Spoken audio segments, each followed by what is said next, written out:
From the Kennan Institute in Washington, D.C., welcome to KennanX, a podcast on our never-ending quest to understand Russia, Ukraine, and the surrounding region. I'm your host, Jill Dougherty. Back in 2011 and 2012, when I was in Moscow, I reported on what are called the Bolotnaya Square protests.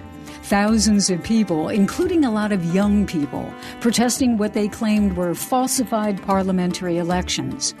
I ended up interviewing a lot of teenagers, 17, 18, 19 years old, and I could sense even then that these young people were somehow different, more independent and self-assured than I'd ever seen before. I kept my eye on that and eventually found some research, almost all of it conducted by Russian academics, on this Putin Generation. Now, there's a new study on my favorite subject by Maria Snegovaya, non-resident fellow at the Atlantic Council and postdoctoral fellow at Virginia Tech, and Denis Volkov, deputy director at the Levada Center in Moscow. I'm really glad to be here with Maria Snegovaya and Denis Volkov, both friends and also colleagues, and very excited to look into this report that you've just released. I have it actually in front of me on my laptop, Russian Youth and Civic Engagement, and that's part of the Modernizing Russia project. That's a project between the Center for European Policy Analysis and the Levada Center. And it's really detailed, and one of the reasons that I'm so interested in this is on a personal basis, I became very interested in the subject, as both of you know, a number of years ago when I was in Moscow, and I kept talking with young people on the streets, usually at protests. And then I developed a course at Georgetown University that's called the Putin Generation. And it was concerning, let's say, young Russians who are 20 years or younger. So people who grew up with no leader other than Vladimir Putin. And I remember the conversation with a friend of mine who's a Russian sociologist. And I said, I'm planning on calling this the Putin Generation. And she said, Jill, that's a ridiculous name. There is no such thing as the Putin Generation. But I kept it anyway, not with the idea that it would define this generation, but that at least it would get a handle on the fact that there is this group of people who are roughly that age who are different. And different in interesting ways. So I think maybe that's what we'll delve into in our conversation. And Denis, can you define the characteristics of this generation? Yes. Hello, everyone. Thank you for having me. So speaking of the generation, I think what are the main features? First is the internet usage. Young people, like everywhere else in the world, they use internet frequently, but in Russia it means that this generation is diverging from older generations who are heavily dependent on TV, and TV in Russia is influenced by the state.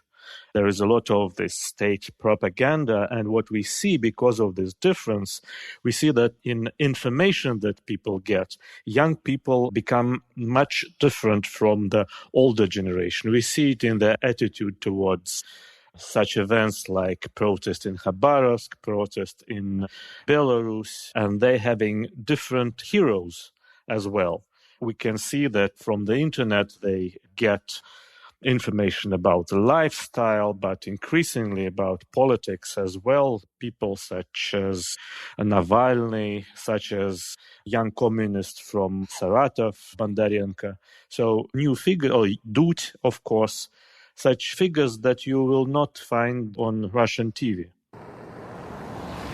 На улице минус 55, и это Колыма. Очень красивый и очень суровый край со страшным прошлым и сложным настоящим. I just wanted to jump in. Julie Dutz is a vlogger, very influential person in Russia. Долгие годы Колыма была цитаделью сталинских репрессий, одного из самых чудовищных периодов в русской истории. Yes, he's influential because he's making interviews with culture icons, with singers, but also with politicians like Navalny, Khodorkovsky, and bringing them to the audience which is very young. making them known to people who are not always interested in politics. Mm-hmm. So what are other features? It's also from what we get from our previous report on entrepreneurship in Russia that we have developed together with Maria. We saw that young people are more inclined to support and have favorable impression of entrepreneurs on business, and young people are more inclined to start business in Russia. But of course, the problem is how it is possible to do in Russia with big state sector and very not so big sector of private business. What else? The favorable impression of the West and positive attitudes towards the West. And what we also see, it's that the Western culture is a very important part of life of young Russians. It means that they borrow much from Western mass culture, pop culture.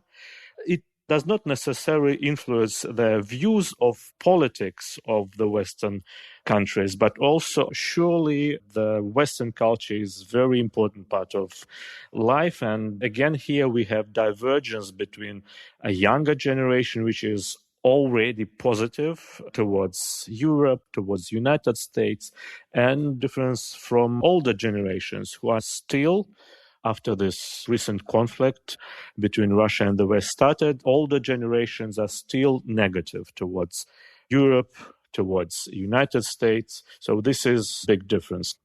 Maria, when you talk about the West, I really would like to get into that more, because there is sometimes, I think, from Western analysts, the idea that young people are looking at the West as Jeffersonian democracy, that this is a place where freedom is. And as I have looked at some of the research and also talked with you and Denise, it feels, and correct me if I'm wrong, but it feels a little bit more practical, kind of like the West as a place where things actually work and you have more opportunity, that it's not as theoretical a concept. Is that the case? Absolutely. You are right in the sense that younger Russians that we talk about, they really don't have particularly sophisticated knowledge about how the West operates and, to be honest, even about what democracy is and how it is supposed to work. Therefore, by default, their understanding of the Western societies are very superficial. But one thing they're quite aware of is, of course, a high quality of life abroad in those Western societies, including the quality of medicine, healthcare provision, especially among other things that has been emphasized by our respondents during the focus groups. And it's also important that a higher number of these representatives of this generation, as compared to older Russians, have actually first-hand experience with Western societies. More of them have traveled abroad. About 1/3 of urban residents speak foreign languages, and about 1/3 have been to Western countries, for example. So this experience is actually more firsthand, but it's not necessarily sophisticated and in-depth. And there's also a downside with this, so to speak, fascination with the West and the Western culture, because it's not just the lifestyle per se, but it's also culture, the shows, the movies, the music, the podcasts that are disproportionately high number of younger Russians who listen and watch primarily, of course, US movies, shows, and music. But there is a downside to that, as I mentioned, and that is because it's so attractive to the younger Russians and because of the domestic situation that keeps getting worse in terms of social lifts and economic development. There is also growing of younger Russians who want to leave the country. As a matter of fact, last year, Levada's survey has shown that over 50% of younger Russians aged 18 to 24 years old, actually they want to leave, to move abroad permanently from Russia. So is this, let's call it an urban educated phenomenon? In other words, does it stretch into the countryside, into smaller places in the regions where people may have fewer opportunities?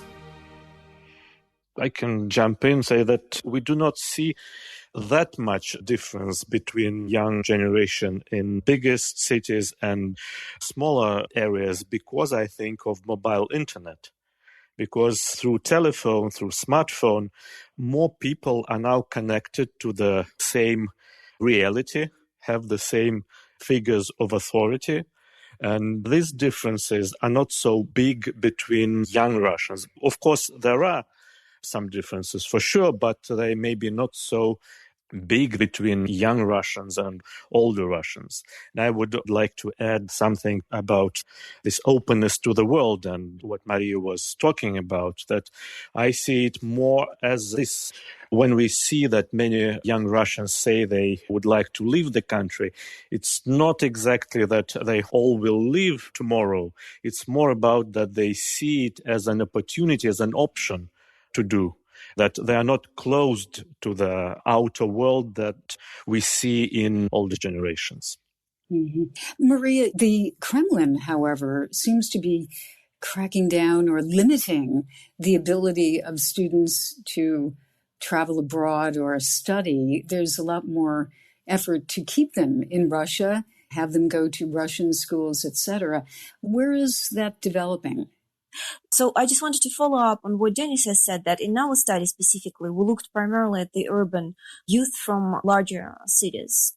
And overall, there are quite pronounced differences between rural and urban residents, but our focus was primarily urban. So Jill, to answer your question, yes, our study specifically focuses on indicators of civic engagement. Our question was what it is among younger Russians from big cities, already a more active, civically active generation in Russia, what it is that distinguishes those who are particularly civically engaged from those who are less. And our answer is that, among other things, it is actually traveling abroad and speaking foreign languages. Those younger residents of Russia who do travel abroad more often or who speak foreign languages, they seem to be probably more immersed into the Western culture, maybe probably more aware of how things are done abroad, have more of the comparative framework, and they are the ones who tend to be more active, among other things, along with education, for example, and other factors, than other younger Russians. And so the Russian state is quite aware of that. Mm-hmm. Denis, I wanted to ask you about, you mentioned the word heroes. And that, of course, raises the issue of President Putin and other, let's say, civic or political figures. So do you have data on the popularity or the ratings for President Putin among the younger generation? And are there any other, let's say, alternative figures who also get significant support among young people? First of all, we see that President Putin is still rather popular with young Russians, but his popularity is going down. And we see that with young Russians, yes, these new figures are emerging. Navalny, first of all, but also in biggest cities, first of all, Moscow, Ilya Yashin and Sergei Bondarenko from Saratov. And they are being known through social networks, through YouTube, first of all, because they have more than 1 million subscribers on YouTube. We see that young Russians increasingly are watching social networks, YouTube videos, and videos on YouTube are starting to compete with TV programs, and young Russians in biggest cities do not watch TV channels that often, but in smaller areas they still do. But again, social networks are being more important for young Russians, more important than TV. So, Maria, I just want to drill down a little bit into this concept of civic engagement. It appears from what I've read from your study and from our discussions that it's more grassroots, that it's not focused on, let's say, big picture political issues in Russia as a whole. It's really more grassroots issues that affect people locally. Is that correct? Yeah, thank you, Jill. Precisely. So our definition of civic engagement is based on Western scholarship on the topic, but adjusted, corrected according to Russia's context. And essentially, we included a number of indicators that are commonly described as essentially civic or political type of engagement, including participating in group sports, donating money for charitable purposes, working as a volunteer, and then a set of political issues like organizing with other people to solve problems, sending inquiries to state authorities, citing petitions, voting in the elections, and participating in a rally or protest, of course. And so, interestingly enough, we look at how each of those indicators of civic engagement is linked to specific individual level characteristic of our respondent. And we actually find out that pretty much every single one is higher among those respondents who, of course, do not watch state-owned TV channels as much. It doesn't have to be internet as their alternative source, but it does have to be something else than a state TV channel. State TV channel seems to be what actually is correlated to lower levels of civic engagement. We also find an impact of university education, gender. Interestingly enough, women tend to be more active. And of course, those indicators of openness I mentioned before, like speaking foreign languages, traveling abroad. So yeah, here we're specifically interested about factors that potentially make the new generations more active. Russians traditionally, notoriously somewhat, are a passive society, somewhat of a legacy of the Soviet times, repressions. Many are afraid to speak up or to do something. Others just are not accustomed to thinking of changing the world around you this way. So these civic engagement factors are really an important predictor of potentially democratization of Russia in the future. Which, of course, leads us to a natural question, which is this actually, do you think, let's say, a nascent or a political movement that is just beginning? Or is it more just amorphous, undefined youth who are dissatisfied, but it won't really lead any place in an organized political fashion? Denis, what do you think? If we look at the political issues, we see that young people are not politically active. They tend to go and vote less than older generations. And we see that the Russian regime is increasingly dependent on older generations who not only support Putin and his regime, but tend to go and vote for it in the elections. Younger Russians, in spite of criticism and growing criticism of the authorities, they still do not influence politics because they tend to stay at home and do not take part in the elections. So precisely on what Denis has said, there was a particular frustrating experience during this constitutional amendments vote in June/July 2020, the one that allowed Putin to stay in power at least until 2036 or potentially indefinitely even.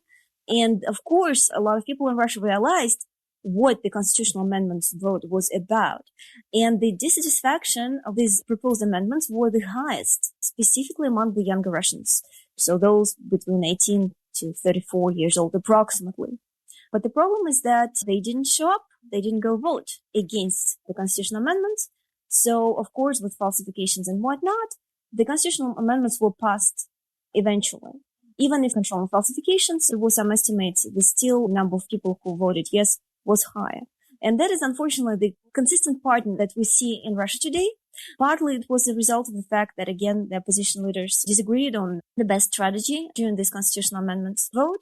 And so a lot of younger Russians abstained from voting in the summer because, for example, opposition leader Alexei Navalny did not ask them to come and vote. That was one of the reasons. But more broadly, it's a bigger issue, as Denis has described, with overall learned impotence, so to speak, learned understanding that you are not able to change anything around you.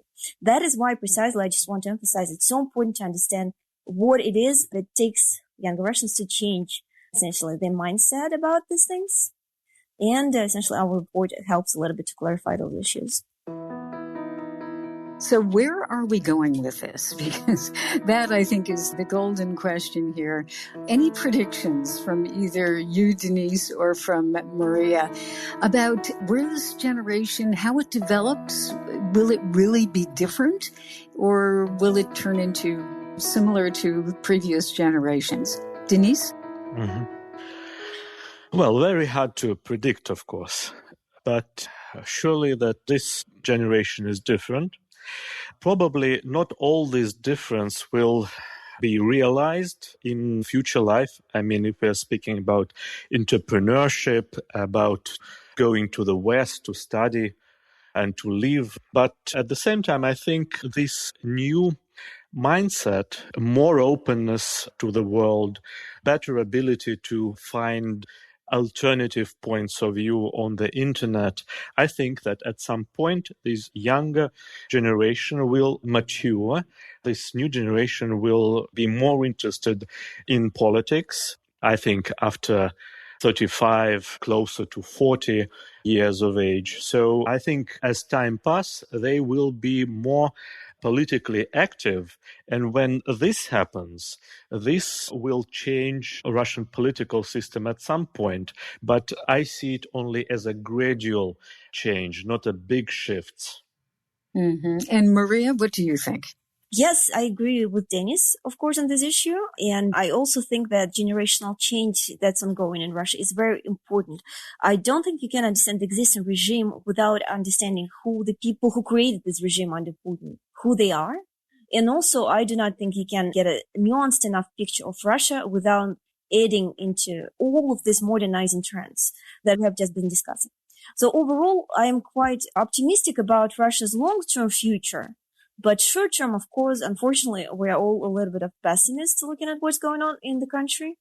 Another point to be added to what Denis has just said is also a relatively small number of younger Russians in question. So according to the 2019 census, Russians aged 15 to 29 years old constitute only 16.5% of the population.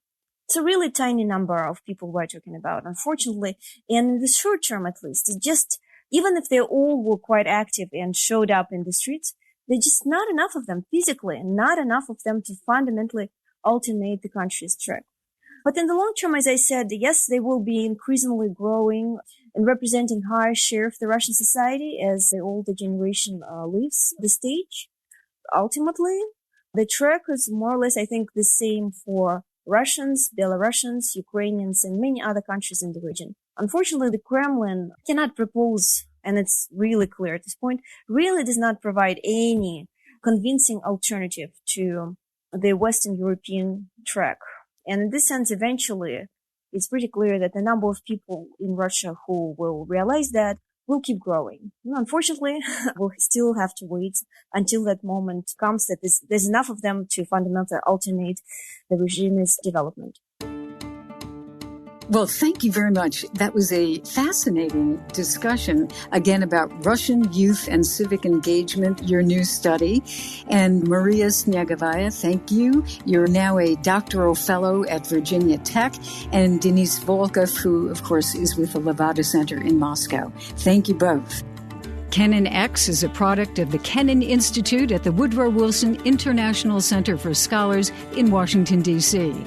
It's the Wilson Center's oldest program, founded in 1974 by George F. Kennan, American statesman, James Billington, historian and former Librarian of Congress, and historian S. Frederick Starr. Inspired by them, the Kennan Institute's mission is to improve America's understanding of Russia and the wider region. Thanks for listening.